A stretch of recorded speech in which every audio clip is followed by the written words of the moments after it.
And so to the day everyone had feared. Stage 14, destination Soudal-Bannière. Everybody ready for what would be one of the most tortuous days on this year's Tour de France. Would it be for the breakaway? Would it be, indeed, the usual suspects? Maybe a combination of both? I guess we were going to find out. There's certainly an awful lot at stake. Places in the overall classification still to be decided. Save, it seems, for top spot. Would it be a breakaway? Quinn Simmons felt like it might. And of course, points up for grabs in that green jersey competition. But Jonathan Milan is desperate to stave off the challenges posed by Tadej Pogačar himself. Po, our starting point, through Lourdes, say your prayers. And then, indeed, an intermediate sprint and the high ground. Over 5,000 metres of altitude gain.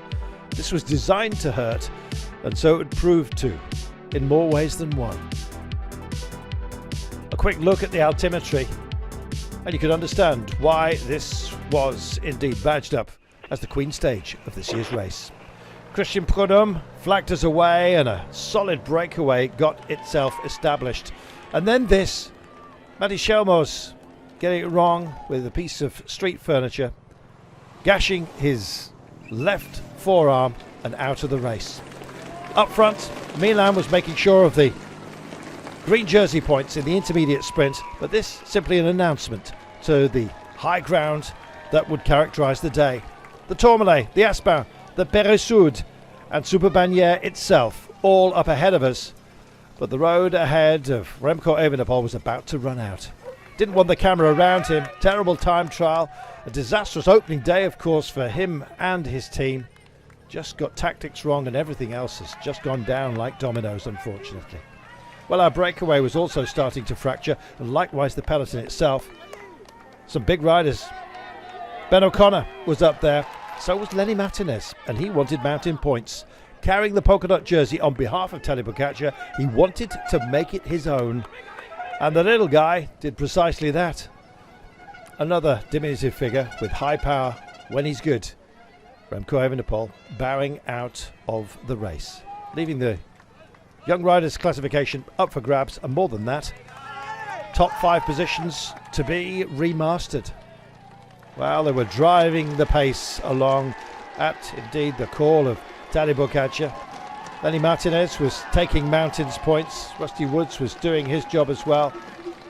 And several others within the breakaway were thinking, when would this day end? Well, it nearly ended prematurely for quite a few. Very limited visibility, down to 50 metres. And Lenny Martinez almost troubling the padding on that bridge.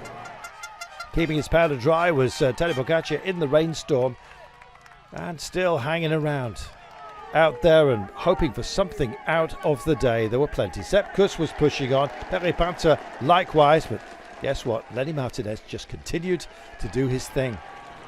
He'd had the Tourmalet, then the Aspin. What about the Péresud, which was coming up? Marc Soler was doing a fantastic pacing job for UE Team Emirates. Kuss, Perry Panther and Woods all coming together as a fighting quartet. Still, the drying ground once we left the cloud cover on the peak of the mountains was something of a challenge, especially at the pace that they were going. A regathering of our breakaway. 2 from Ineos Grenadiers with Timo Arendsman and Carlos Rodriguez were up there.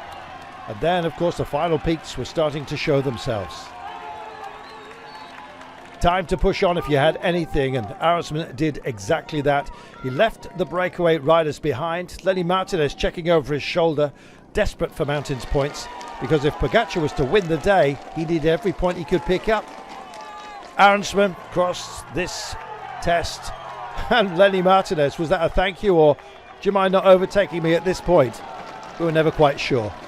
But having finished second on that peak with 1 to go, it meant that Martinez would be guaranteed the polka dots at the end of the day. No guarantees in this game though, as you well know, and a few were just starting to struggle out there. Jorgensen was one of those going backwards as Timo Arendsman continued to go forwards. And what about the favourites themselves? Well, they were eating into that breakaway and slowly but surely catching just about everybody out on the road. Felix Gall was feeling brave. And so was Jonas Vingegaard. He pushed on in the company of guess who? Tadej Pogačar. And of course, the fabulous Florian Lipovic. The young man has been brilliant, and so is this youngster, Oscar Onley. They all thinking about the white jersey. Jonas Vingegaard thinking about finding time and putting the hurt on. Lipovic dropped by the pace injection from Jonas. Staying with him, of course, Tadej Pogačar. Flamme Rouge beckoned, 90 seconds separating Tiemann Arensman from the charging principals. Well, he's got some of his own. Cupped his face in disbelief and took the biggest win of his career, the Dutchman. That was fantastic. Queen stage as well. Well, raging behind, of course, Tadej Pogačar.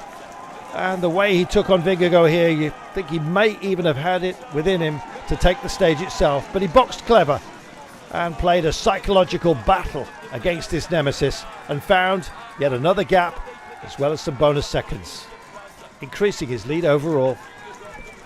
It's almost cruel.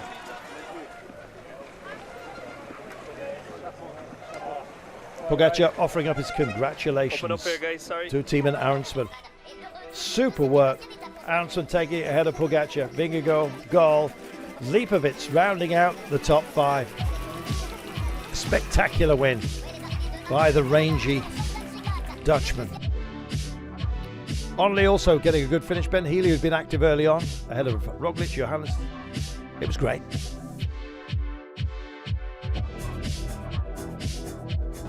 Yeah, well, not really. To be honest, I just wanted to experience the Tour de France, the biggest race in the world. I did a lot of Giros and Vueltas with really good GC results, and so, like you said, a stage win in the Vuelta, and a lot of times really close in the Giro. But yeah, I wanted to experience the biggest race in the world, and then to win a stage in my first tour on this way is unbelievable. You know, it's crazy. It's also wonderful. So was this. Lenny Martinez now 8 points clear of Tadej Pogačar, who picked up more points than Lenny on the final climb. But Martinez has done enough during the day to ensure polka dots, at least for now. Battles raging elsewhere. Of course, the general classification.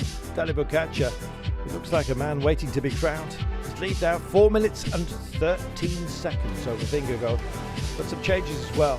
Lipovic up a place, of course, Onley, likewise Vauquelin and Roglic, all because Evenepoel stepped off the bike today. The next stage, well, it is going to be a beauty. It's destined surely for a breakaway.